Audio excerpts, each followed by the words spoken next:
Hello everyone, so this is my Walgreens haul for this week, May 5 to May 11 of 2024. So I did 5 transactions in total, and thank you so much to all the staff of Walgreens. You guys are amazing, and thank you so much for being so kind to everyone. So they are very approachable. So in the first transaction, I did spend $30 and get $7 Walgreens cash reward. So I combined the deal of the Walgreens Ultra Thin pads, the Dove, and then the Dial body wash, and then the Colgate deal.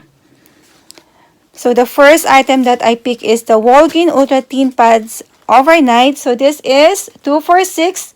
There is 25% discount also in one item. And then I clip my 30% Walgreens discount for the Walgreens brand. So the other one rang $3, and then the other one rang $2.25. So it deducted 25% in the other item. So the deal is buy 2 and you will get a $5 store register reward. So this is my note. So the other one is $3. Then less the 30% discount for the Walgreens brand. It deduct 90 cents, and then the other one rang $2.25. It deduct 25% for a regular item. Then it deduct also the 30% discount for the Walgreens brand. So it deduct 68 cents. So I paid $3.67. I get $5 store register reward. It's not here because I used that in the second, in the third transaction. So making my Walgreens Maxi free plus $1.33 money maker. And next is the Colgate deal. It's buy 2 and get $4 register reward. The Colgate toothbrush is $4.50. Then I graph the Colgate Total Clean Mint for $5.50. So the $4.50 and then the $5.50 toothbrush and toothpaste are the same promotion. So they don't have the $4.50 toothpaste. That's why I picked the $5.50. So this is my note for the Colgate Oral Care. So I used the digital coupon for this deal. So the Colgate toothbrush is $4.50, and then the Colgate toothpaste is $5.50. My soft total are $10. I used the $2 Colgate digital coupon, and then the other one is $3 Colgate digital coupon. So I got 2 digital coupon for the Colgate. So I paid $5. I got my $4 register reward, making it $1 or 50 cents each. And then the Dove or Tresemme hair care is buy 2 and you will get a $5 register reward. So it's a money maker for the Dove. And I use 2 of these $2 manufactured coupon from the Save insert. So it worked. There's no beeping on the Dove manufactured coupon. So I picked the Dove conditioner. This is Oxygen Moisture. And this is my note for the Dove. So the Dove body wash is 2 for $8, less $2 manufacturing coupon from Save. So I deduct $4 in total. So I paid $4. I got my $5 register reward, making it free plus $1 money maker. And then the Dial body wash is buy 3 and you will get a $5 register reward. It's on sale for 2 for $7. So I picked 3 of the Dial Silk and Magnolia scent. I got 3. And then I use 1 of this $2 manufactured coupon from Save. So the expiration date is May 19. So this is my note for the Dial body wash. So it's 2 for $7. The other one is $3.50. So the 3 are $10.50 less the $2 Dial body wash manufacturing coupon from Save. I paid $8.50. I got my $5 register reward, making it $3.50 for 3 or $1.16 each. So these are my spent $30 get $7 Walgreens cash reward. So this is my receipt. So I coupon it last night. So this is the Walgreens pads. So I deduct the 25% here, and then 30% here, and 30% in the other. So it worked perfect. So I don't have paper booster. These are all the coupons I use. And then I used $2 register reward from last week deal. And then my digital coupon came off. So here my total is $11.17. There is 75 cents tax. And then I got, so the Walgreens cash reward did not show up here. Then I checked my app. I got $8.03. So my total before coupons are $33.75, less the store discount, the 25% and 30%, sorry for the typo. So I deduct $1.58. My subtotal now are $32.17. So it's spend 30, get 7. Less the digital coupon and paper coupon, it's $11. Less $5 register reward or $10. I paid $11.17. I got my $8.03 Walgreens cash reward. I got $5 store register reward from the Walgreens pads, and then $4 register reward from the Colgate, $5 register reward from the Dove, and $5 register reward from the Dial body wash. So I got $27.03 in total, making it free plus $5.86 moneymaker. That is after I less the $10 register reward and then the $11.17 out of pocket. So it's a moneymaker deal in my first transaction. And then in the second transaction, I did the Dial body wash. I used the $5 store register reward that I got in the Walgreens brand, and it worked. So the Dial body wash is 2 for $7 and the 3 are $10.50. I used the $2 Dial body wash manufacturing coupon from Save. This coupon. So I paid $8.50. I got my $5 register reward, making it $3.50 for 3 or $1.16 each. So after using the $5 store register reward from the first transaction, I only paid $3.71. So this is, and I used $3 Walgreens cash reward to pay that. So my out of pocket after the store register reward and Walgreens cash reward is 50 cents, and then there are 21 cents tax. And then I got also a 2 cents for everyday points. So this is the $5 register reward for the Dove, for the Dial deal. And then in the third transaction, so this is different card. I got a spend 30 and get $6 Walgreens cash reward digital booster. So I combine again the Colgate deal, the Dial body wash, the Dove body wash, and then I pick 2 Dove hand wash. I use the digital coupon. So same thing in the first transaction. The Colgate is buy 2 and get $4 register reward. So the Colgate toothbrush is $4.50. The Colgate toothpaste is $5.50. My subtotal are $10, less $2 Colgate digital coupon, and another $3 Colgate digital coupon. So I paid $5. I got $4 register reward, making it $1 or 50 cents each. So this is the $4 register reward for the Colgate. And then the Dove is 2 for $8, and buy 2 you will get a $5 register reward. So I pick again the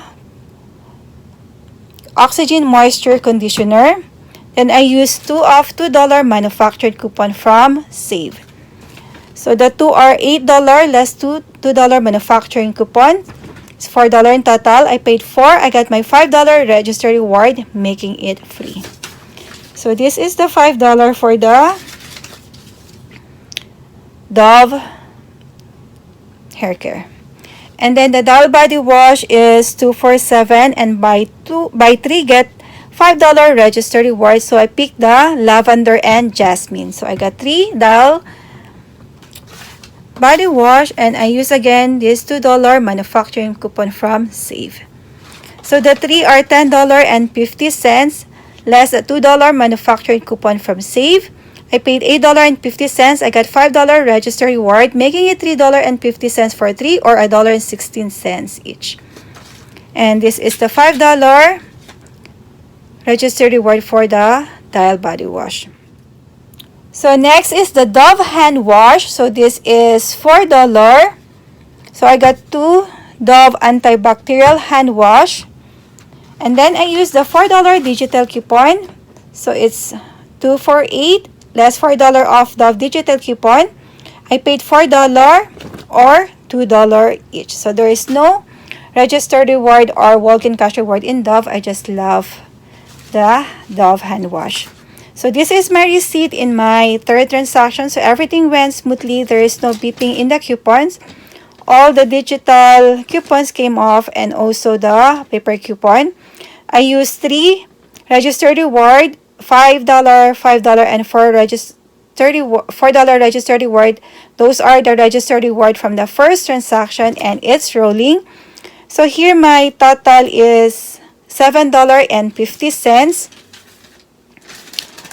And then I got $6.68 walk-in cash reward. $6 is from the spend booster and then 68 cents is from the everyday points. So in my note, my total before coupons are $36.50, less the digital and manufactured coupon, total are $15, less the 3 registered rewards, sorry for the typo again. So total registered reward are $14.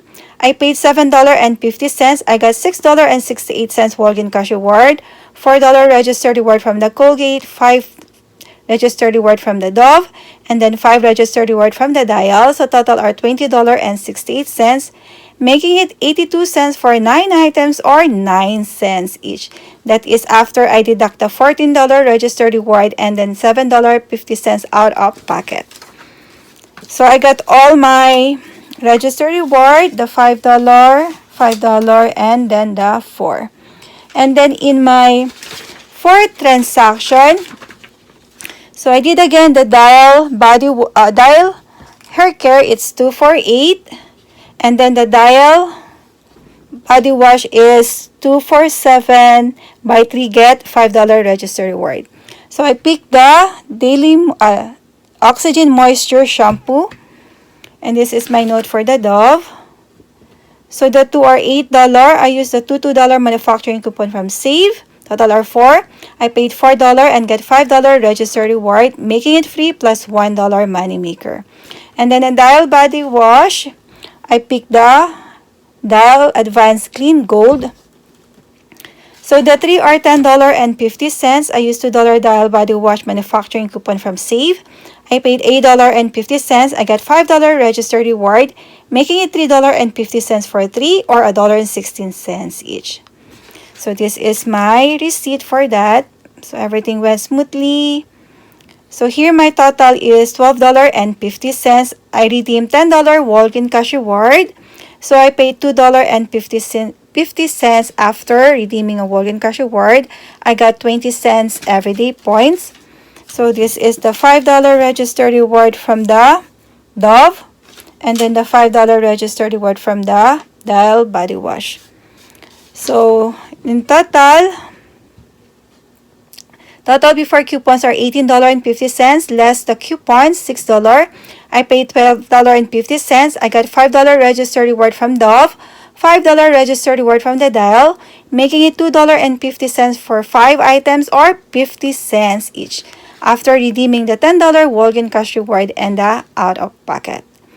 And then in the 5th transaction, so finally I completed the P&G promotion that when you spend $20, you will get a $5 gift card, or when you spend $50, you will get $15 $15 gift card.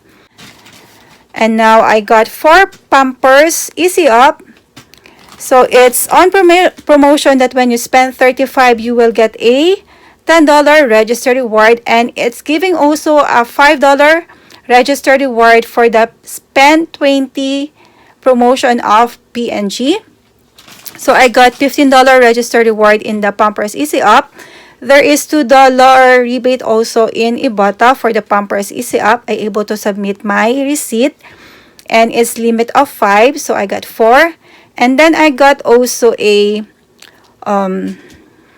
spend 35 and get 3,000 fetch points. Some get 3,000 for one item, but I got spend 35 and you will get 3,000 points in fetch. So the Pampers Easy Up is 2 for 21, so I bought 4 in total. So this is the 3T and 4T size, and then the other one is 4T to 5T size. So they are for girls. And this is my note for the Pampers Easy Up. So in my 5th transaction, I did spend 35 and get $10 register reward deal. With the spend 20 and get $5 register reward PNG deal. So I don't have digital booster or paper booster in this transaction because I only receive 1 each in our account. And then there's spend 20, get $5 gift card, or spend 50, get $15 gift card in the PNG promotion. So I already completed my spend requirements. So the 2 Pampers Easy Up 40 and 5T are $21, and then the Pampers Easy Up 3T to 40 are $21. My soft total are $42. I had 2 digital coupon. One is $3 off 2 and the other is $2 digital coupon. So I need to contact the customer service for the $2 digital coupon.